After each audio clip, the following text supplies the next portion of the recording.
नमस्कार साथियों, आप सभी का हमारे YouTube चैनल पर हार्दिक स्वागत है। और आज की टेस्ट सीरीज का पहला प्रश्न है, काशी का वृत्तिकारो अस्ति। काशी का वृत्तिकार हैं कौन है? ऑप्शन देखिए, पतंजलि, जयादित्य वामन, भर्तृहरि या कात्यायनः। तो इसका राइट आंसर क्या होगा? इसका राइट आंसर होगा जयादित्य वामनः। संस्कृत व्याकरण की पहले दो शाखाएं मानी गई थी, ठीक है, नव्य व्याकरण और दूसरी थी प्राचीन व्याकरण। दूसरी कौन सी थी? प्राचीन व्याकरण। तो जो काशी का वृत्ति है यह व्याकरण शाखा का ग्रंथ है और पाणिनि कृत जो अष्टाध्यायी है उनके सूत्रों पर इसमें क्या लिखी गई है? वृत्ति लिखी गई है। इसीलिए इसे जयादित्य वामन को क्या कहते हैं? वृत्तिकार भी कहते हैं। और इसके दो लेखक हैं ये, एक तो है जयादित्य और दूसरे हैं वामन। ये दो हैं, इसीलिए जयादित्य वामन कहा गया है। अगला प्रश्न है, नागेशस्योद्योतटिका विद्यते। जो नागेश हैं, ठीक है, इन्होंने क्या किया? महाभाष्य के टीकाकारों में भर्तृहरि के पश्चात किसका नाम आता है? ठीक है, तो इसका सही आंसर क्या होगा? देखिए, वाक्यपदीय स्वपघ्यटीकाया महाभाष्य प्रदीपे काशिका पदमंजर्याम। तो इसका राइट आंसर क्या होगा? इसका राइट आंसर होगा आपका ऑप्शन नंबर सी, महाभाष्य प्रदीपे। इनमें क्या कहा कि महाभाष्य के टीकाकारों में भर्तृहरि के बाद जो है किसका नाम आता है? कैयत का ही प्रमुख नाम आता है। और जो महाभाष्य पर कैयत की प्रदीप टीका है या महाभाष्य प्रदीप टीका प्रसिद्ध है। और पाणिनीय संप्रदाय में प्रदीप टीका का क्या है? प्रदीप टीका का बहुत सम्मान है। प्रदीप टीका का बहुत सम्मान है। और महाभाष्य की जो प्रदीप टीका पर नागेश भट्ट ने क्या लिखा? उद्योत नामक टीका लिखी। कौन सी? उद्योत नामक टीका। किसने लिखी? नागेश भट्ट ने।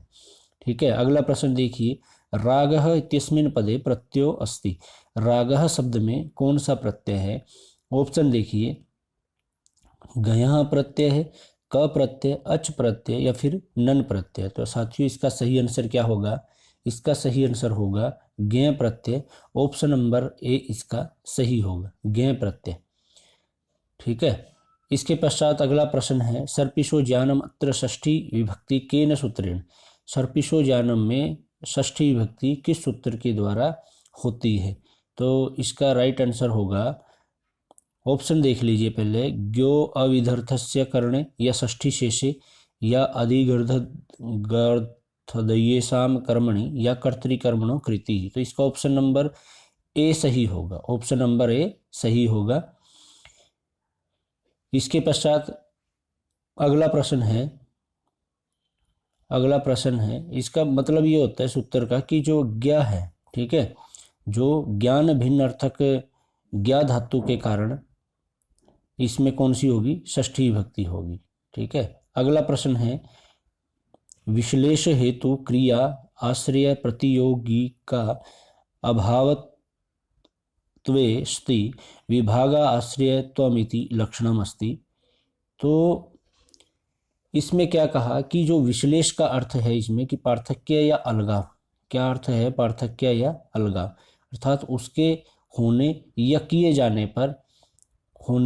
जाने पर अलगाव का आश्रय क्या कहलाता है? तो यह किसका अलगाव अर्थ किस में आता है?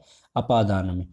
ठीक है, और अपादान में कौन सी विभक्ति होती है? पंचमी। अपादाने पंचमी। इसके पश्चात अगला प्रश्न है, नित्य नपुंसक लिंगई एक वचनांतः समासः भवति। तो देखिए इसका राइट आंसर क्या होगा? ऑप्शन है बहुव्रीहि, द्वंद्वः, द्विगुः या अव्ययी भावः। तो इसका सही आंसर होगा अव्ययी भावः। Option number D. अव्ययी भाव समास जो है वो नित्य नपुंसक लिंग अर्थात एक वचनांत समास होता है। और जो द्वंद्व और द्विगु है, द्वंद्व और द्विगु समास, ये समाहार अर्थ में नपुंसक लिंग एक वचन में होते हैं। ठीक है, ये किस अर्थ में होते हैं? समाहार अर्थ में। अगला प्रश्न है एषु इत संज्ञा विधायकम सूत्रम नास्ति, इनमें से संज्ञा विधायक सूत्र नहीं है। तो देखिए आधिर्ये टुडवह लश्कव तद्दिते हलंत्यम ऊर्ण रपरा, तो इसका राइट आंसर होगा भैया आपका ऑप्शन नंबर सी, ऊर्ण रपरा। ऊर्ण रपरा जो है वो संज्ञा विधायक सूत्र नहीं है, क्योंकि ऊर्ण रपरा संधि विधायक सूत्र है। ठीक है। इसके पश्चात अगला प्रश्न देखिए, वर्धते इमौ मृगौ इत्यत्र संधिरस्ति, वर्धते इमौ मृगौ इत्यत्र यहाँ पर कौन सी संधि है? तो इसका ऑप्शन सही होगा अयादि गुण संधि संध्य या प्रकृति भाव से। इसका सही आंसर होगा प्रकृति भाव संधि। इसमें क्या होता है, प्लुत प्रगृह्य अचि नित्यम, क्या कहा, प्लुत प्रगृह्य अचि नित्यम, अर्थात जो वर्धते इमऊ में वर्धते पद की क्या होगी, इदुदे द्विवचनम से, इदुदे द्विवचनम प्रिगृह्य से वर्धते द्विवचन की प्रिगृह्य संज्ञा होती है, और जिसके कारण वर्धते इमऊ में संधि का अभाव रहा, अर्थात यहाँ पर संधि नहीं हुई। और अच के परे होने पर प्लुत और प्रगृह्य का, प्लुत परे होने पर क्या होगा, प्रगृह्य का प्रकृति भाव होता है। और अन्य उदाहरण क्या क्या बनते हैं, जैसे हरि एतौ, ये प्रकृति भाव का है। विष्णु इमौ, ये इसके अन्य उदाहरण हैं, इनको भी देख लीजिए। अगला प्रश्न है अप्रयुक्त संज्ञा वर्तते, अप्रयुक्त संज्ञा होती है, तो इसका सूत्र क्या होता है? ऑप्शन देख लीजिए पहले, प्रत्यस्य प्रातिपदिकस्य धातुः यस्य कस्यापि, तो अप्रयुक्त संज्ञा किसकी होती है? अप्रयुक्त एकाल प्रत्यय, क्या होगा, एकाल प्रत्यय। तो इसका सही आंसर होगा ऑप्शन नंबर ए, एक वर्ण रूप प्रत्यय की अप्रयुक्त संज्ञा होती है। अगला है याज्ञवल्क्य मते उत्तरा कुत्र बलवती भवति। ठीक है, तो देखिए सर्वेषु अर्थ विवादेषु, सर्वेषु भूमि विवादेषु, आदौ प्रतिग्रह दाय विभाग विवादेषु, तो इसका राइट आंसर क्या होगा? इसका राइट आंसर होगा option number A, option number A, मतलब सभी प्रकार के अर्थ या धन के विवादों में उत्तर क्रिया बाद के कार्य क्या होते हैं? प्रबल होते हैं। और ये कहाँ से ली गई है? ये याज्ञवल्क्य स्मृति का जो व्यवहार अध्याय है उससे ये लिया गया है। अगला प्रश्न है याज्ञवल्क्य स्मृति अनुसारम किम स्त्री धनम नास्ति, याज्ञवल्क्य स्मृति के अनुसार स्त्री धन नहीं है, स्त्री धनम नास्ति, स्त्री धन नहीं है। तो देखिए अनुवाधेयकम अध्यग्नि समानार्थः आधिवेदनिकम, तो इसका सही आंसर क्या होगा? इसका सही आंसर होगा ऑप्शन नंबर सी, सामान्यार्थ। ठीक है, कि जो याज्ञवल्क्य स्मृति है उसमें 6 प्रकार के स्त्रीधन बताए गए हैं। कितने प्रकार के? 6 प्रकार के। कौन कौन से हैं? देखिए अध्यग्नि है, अध्यग्नि, इसके पश्चात अध्यवहनिकम,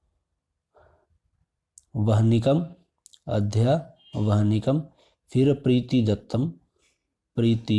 दत्तम, शुल्क धनम, इसके पश्चात अन्वाधेयकम, जो ये दिया हुआ है अन्वाधेयकम, और सौदायिकम, क्या आएगा? सौदायिकम। इस प्रकार से ये 6 प्रकार के स्त्रीधन बताए गए हैं। अगला प्रश्न है मनुमते अनारोग्य मना आयुष्य स्वर्गीय च अस्ति, इसका सही आंसर क्या होगा? इसका सही आंसर होगा ऑप्शन नंबर सी, मनुस्मृते अनारोग्यम नहीं भी, इसका सही आंसर होगा अवशिष्ट भोजनम, अवशिष्ट भोजनम, उच्छिष्ट अविद्या अति भोजनम, राइट अति भोजनम होगा, अति करना, अति भोजन।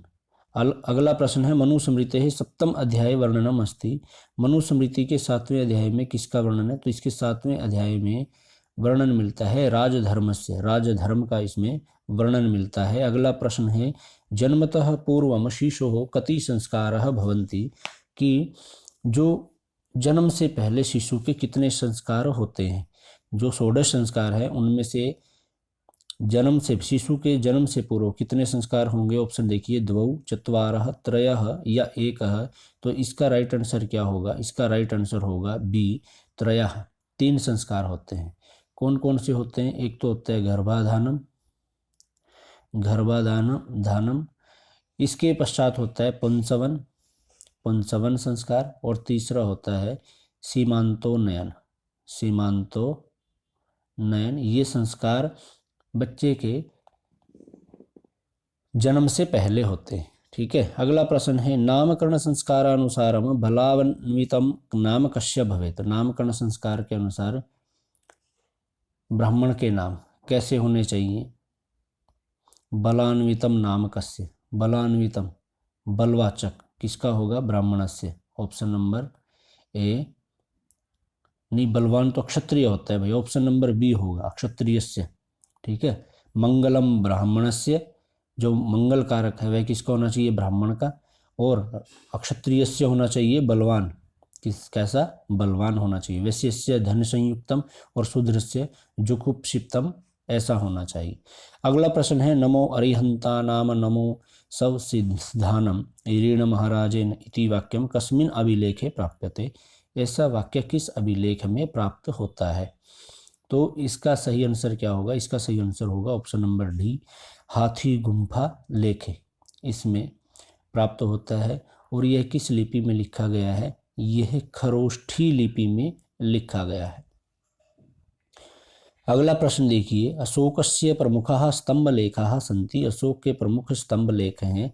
कितने स्तंभ लेख हैं इनके? 7 हैं, 7 इनके स्तंभ लेख हैं।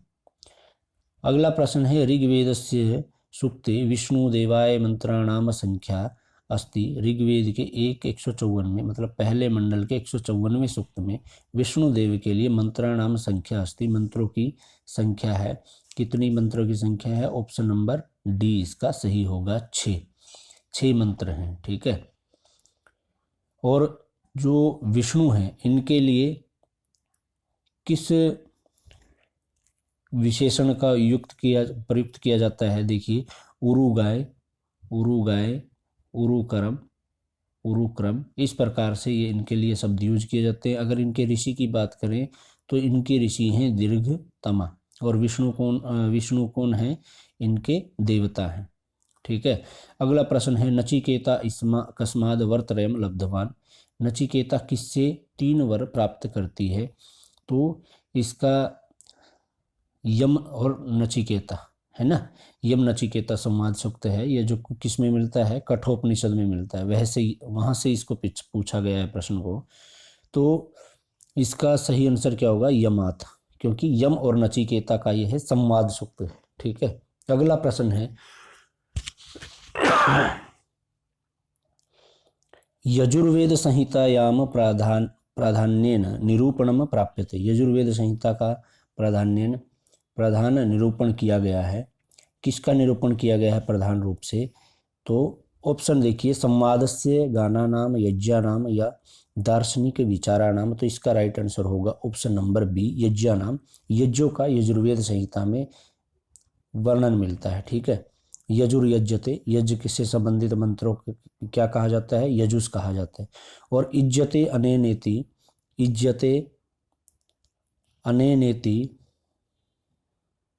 यजुः, जिन मंत्रों से यज्ञ किया जाता है उन्हें क्या कहा जाता है? यजुर्वेद। ठीक है। और इसके जो ऋत्विक है वो कौन है? अध्वर्यु हैं। इसके पश्चात अगला प्रश्न है भूमि सूक्त या पृथ्वी सूक्त किस वेद में है? ऋग्वेद में है, यजुर्वेद में, सामवेद में, अथर्ववेद में। तो इसका राइट आंसर होगा अथर्ववेद में भूमि सूक्त मिलता है। अगला प्रश्न है ऐत्रेय ब्राह्मण ग्रंथानुसारेण सुनः सेपस्य पितुर्नाम किमस्ति। ऐत्रेय ब्राह्मण ग्रंथ के अनुसार सुनः सेप के पिता का क्या नाम था? ऑप्शन देखिए, कुक्षिवान, अजीगर्त, ऐत्रेय, महिदासः। तो इसका राइट आंसर होगा ऑप्शन नंबर सी, अजीगर्ता। और सुनः सेप आख्यान कहाँ पर है? ये ऐत्रेय ब्राह्मण में है। और ऐत्रेय ब्राह्मण ग्रंथ किसका है? यह ऋग्वेद का ब्राह्मण ग्रंथ है। ठीक है। इसके पश्चात अगला प्रश्न तैत्तिरीय ब्राह्मणस्य प्रथमे कांडे के द्वे वर्णिते। तैत्तिरीय ब्राह्मण के प्रथम कांड में इनमें से किन 2 का वर्णन मिलता है? तो देखिए ऑप्शन है उपहोमः, अग्न्याधानम, अग्निहोत्रम या ग्वामयनम। तो इसका सही आंसर क्या होगा? अग्न्याधानम और एक ग्वामयनम। ठीक है, तो सी और डी किस ऑप्शन में है? ऑप्शन नंबर 3 इसका सही होगा। अगला प्रश्न है सूर्य आत्मा जगतस्थूषः अस्य मंत्रस्य दृष्टा ऋषि कः। कि सूर्य आत्मा जगतस्थूष इस मंत्र के दृष्टा ऋषि कौन है? तो इस मंत्र के दृष्टा ऋषि होंगे ऑप्शन नंबर सी कुत्सः अंगिरसः। ठीक है, और ये किस मंडल से हैं? 8वें मंडल से।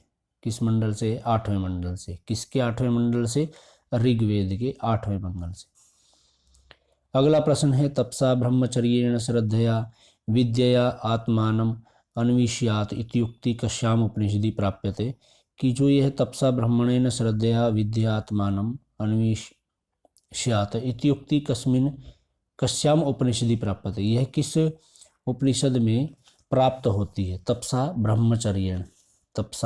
ब्रह्मचर्येण यह कहाँ पर प्राप्त होती है? ऑप्शन देखिए केनोपनिषदे, प्रश्नोपनिषदि या मुंडकोपनिषदि या श्वेतोपनिषदि। तो इसका सही आंसर क्या होगा? इसका सही आंसर होगा